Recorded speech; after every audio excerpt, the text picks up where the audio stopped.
আমাদের সামনে তিনটা খবর আছে, ছোট ছোট এই তিনটা খবর একটু আপনারা যদি নজর দেন, তিনটা একসঙ্গে হয়তো সবগুলো আপনাদের দেখা হয় না।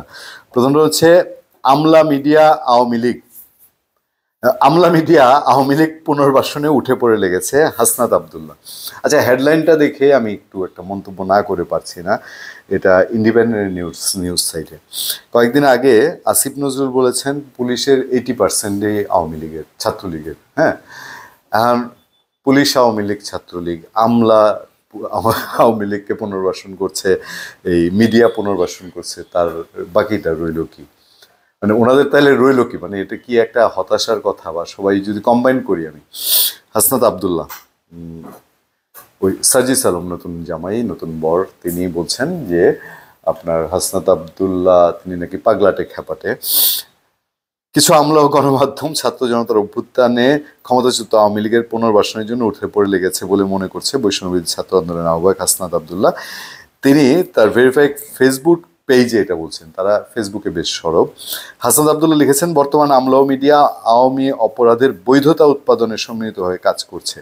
যেসব আমলারা 1.5 যুগেরও বেশি সময় ধরে আওয়ামী লীগের ফেসিস্ট হওয়ার পথ প্রশস্ত করেছে, যেসব মিডিয়ায় দীর্ঘ লড়াইয়ে যুক্ত সংগ্রামী জনগণকে জঙ্গি ট্যাগ দিয়েছে, আজ তারা আওয়ামী পুনর্বাসনের জন্য উঠে পড়ে লেগেছে।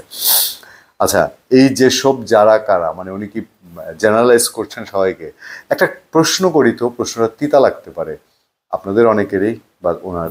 প্রশ্নটা হচ্ছে, এই স্বপ্নটা আওয়ামী লীগ নিষিদ্ধ, ঠিক আছে, আইন অনুযায়ী নিষিদ্ধ হলে আমাদের কোনো আপত্তি নেই, আওয়ামী লীগের বিচারেও আপত্তি নেই, আওয়ামী লীগের এই বর্তমান নেতৃত্ব যারা যে অপরাধ করেছে তাতেও আপত্তি নেই। কিন্তু আমার প্রশ্নটা একদম খুব সরল মনের, সেটা হচ্ছে যে এই স্বপ্নটা আওয়ামী লীগ যে নিষিদ্ধ করতে হবে, এটা কি 5 আগস্টের আগে ওনারা দেখেছেন না 5 আগস্টের পরে? দোষেন না, কিন্তু ওনারা কি এখন বলবেন যে 5 আগস্টে আমরা এই নিয়েই যে আওয়ামী লীগ নিষিদ্ধ করবো, দেশ থেকে বিতাড়িত করবো, এই নিয়ে আন্দোলন করেছি? একটা বক্তৃতা ছিল 5 আগস্টের আগে। তাহলে 5 আগস্টের আগে এটা আটকা স্বপ্ন হয়ে যায় না? মানে এখন ক্ষমতায় থাকার বা ক্ষমতা ধরে রাখার অথবা নেক্সট ক্ষমতায় যাওয়ার জন্য এটা একটা নবস্বপ্ন। এই জায়গায় ওনাদের ফাইট করতে হচ্ছে এবং আপামর অনেককেই আওয়ামী লীগ বানিয়ে দিতে ইচ্ছে করছে, এরকম কি? এরপরে খবরটা দেখেন, আরও খবর আছে এই সংক্রান্তই। মানে ওনারা এর আগে একবার আওয়ামী লীগ নিষিদ্ধের দাবি তুলেছিলেন, তখন সরকার এখান থেকে নানান কারণে পিছু হটেছিল। হ্যাঁ, তো সেই জায়গায় এখন আবার আওয়ামী লীগের নিষিদ্ধের কথাবার্তা উঠছে। ঠিক আছে, আমরা দেখি এটা কোন দিকে যায়। যদি আইনের পথে আইনে যায়, এর আগে তো প্রধান নির্বাচন কমিশনার তিনিই বলেছেন যে নিবন্ধন যদি বাতিল হয় তাহলে ভিন্ন বিষয়, আর নিবন্ধন থাকলে আওয়ামী লীগ নিবন্ধনিত দল হিসেবে ইলেকশন করতে পারবে। তো তখন আমরা প্রশ্ন করেছিলাম যে তাহলে কি আওয়ামী লীগ নিবন্ধনের কোনো আলোচনা নিবন্ধন বাতিলের কোনো আলোচনা ভেতর হচ্ছে কিনা? এরকম নানান আলোচনা জন্ম দিচ্ছেন এই বৈষম্যবিরোধী ছাত্র আন্দোলন এবং উপদেষ্টারা। পরবর্তী নিউজটা হচ্ছে 24 ঘন্টার মধ্যে আওয়ামী লীগ নিষিদ্ধের দাবি ছাত্র অধিকার পরিষদের। দেখেন এইখানেও কাণ্ডটা কি আছে। কাণ্ডটা হলো, আওয়ামী লীগ ও তাদের সহযোগী রাজনৈতিক সংগঠনগুলোর সব কার্যক্রম আগামী 24 ঘন্টার মধ্যে নিষিদ্ধ করার দাবি জানিয়েছেন ছাত্র অধিকার পরিষদ। এটা মানে ধরেন আমার হাতে এখন প্রাইভেট কোম্পানিগুলোতে হয় না, আজকে কাউকে নিয়োগ দিয়েছি, কাল ঘুম থেকে উঠে ওর চেহারা দেখে মেজাজটা খারাপ হয়ে গেল, দূর এটা অলক্ষী, দিলাম না করে। এরকম যে আওয়ামী লীগ 24 ঘন্টার মধ্যে নিষিদ্ধ করতে হবে, এটা ওই যে সেই দিন গজিয়ে ওঠা একটা দল, তো ওনাদের জন্মের পরে হয়েছে ওনাদের হাত ধরে, যারা এখন এরকম 24 ঘন্টার দাবি করেন। ব্যাপারটা এরকম ছেলে খেলা হয়ে গেল না? মানে বহুদূর দেখার জায়গায় রাজনীতিবিদরা তো অনেক দূরদৃষ্টি সম্পন্ন হন, সেই জায়গায় কি এটা একটু কি কিরকম হয় না? তো সেটা বলছে যে পরিষদ ঢাকা বিশ্ববিদ্যালয়ের মধুর ক্যান্টিনে এক আনুষ্ঠানিক প্রেস কনফারেন্স করে এই দাবি জানাচ্ছে এবং এছাড়া দাবি পূরণ না হলে সচিবালয় অভিমুখে লং মার্চের ঘোষণা দিয়েছে সংগঠনটি।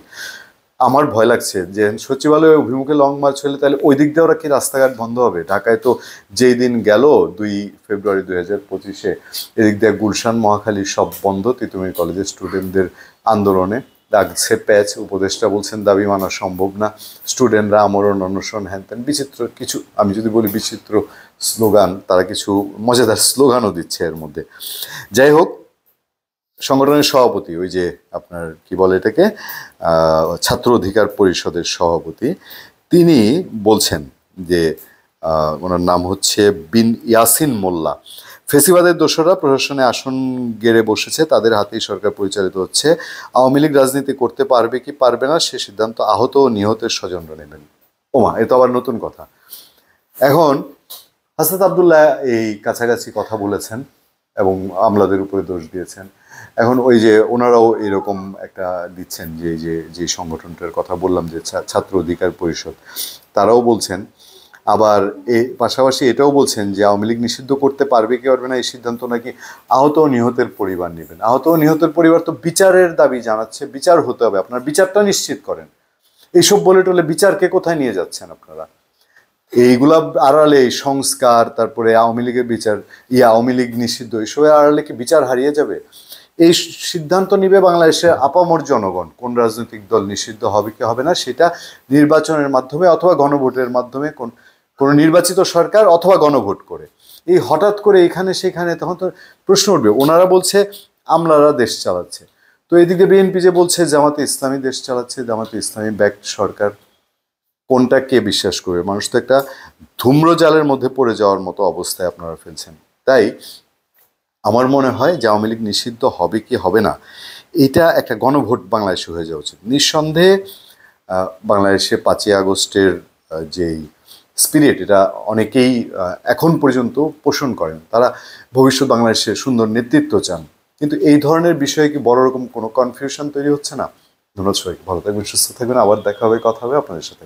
আতিক রহমান, পূর্ণিয়া।